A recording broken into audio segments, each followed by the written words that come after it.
Students, इस video में सीखने वाले हैं aerobic and anaerobic respiration class 10 live process का बहुत ही इंपॉर्टेंट टॉपिक है।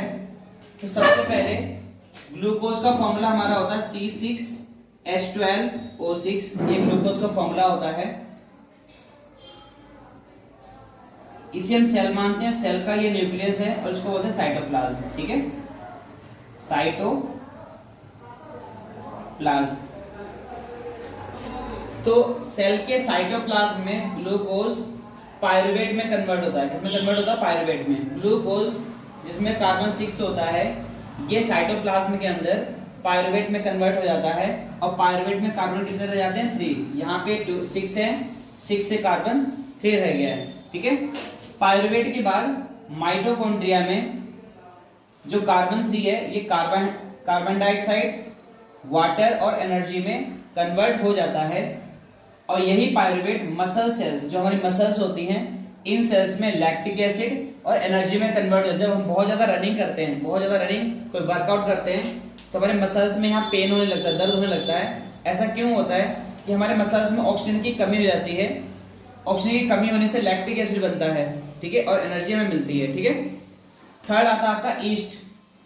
ईस्ट में पायरुवेट कन्वर्ट होता है एथेनॉल, कार्बन डाइऑक्साइड और एनर्जी में। ठीक है, ये ऑक्सीजन की प्रेजेंस में होता है।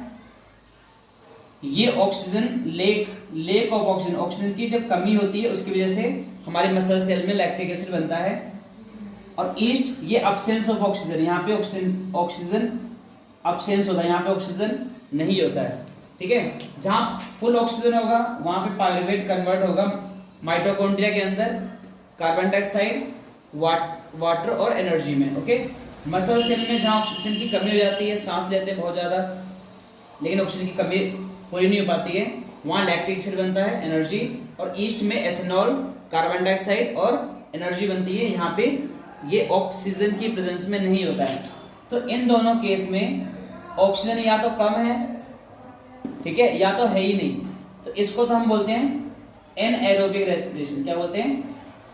Anaerobic respiration. Anaerobic respiration. और जो ऑक्सीजन की प्रेजेंस में होता है इसको बोलते हैं एरोबिक रेस्पिरेशन। Okay, done. इसके बाद ये टेबल की फॉर्म में जो डिफरेंस है इनको हम कर लेते हैं, एरोबिक रेस्पिरेशन और anaerobic respiration. Aerobic respiration takes place in the presence of oxygen, ये ऑक्सीजन की प्रेजेंस में होता है। Anaerobic respiration takes place in the absence of oxygen, और ये ऑक्सीजन की एब्सेंस है, मतलब बिना ऑक्सीजन के होता है। अगर in mitochondria, aerobic respiration mitochondria में होता है। एनएरोबिक रेस्पिरेशन अकर इन ईस्ट या मसल सेल्स, जो हमारी मसल सेल्स हैं, या फिर ईस्ट में ये होता है। एरोबिक में प्रोड्यूस होता है carbon dioxide and water. Okay, anaerobic में लैक्टिक एसिड और एथेनॉल बनता है। एथेनॉल बनता है ईस्ट में और लैक्टिक एसिड बनता है मसल सेल में। Okay, next, more amount of energy is released.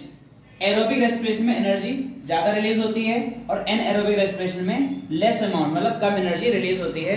बहुत ही ज्यादा इंपॉर्टेंट टॉपिक है आपके एग्जाम के पॉइंट ऑफ व्यू से। आई होप आपको समझ में आया होगा। अगर समझ में आया हो तो इसको वीडियो को लाइक, शेयर एंड सब्सक्राइब कर दीजिए, और आपके लिए और वीडियो आते रहेंगे। Thank you so much.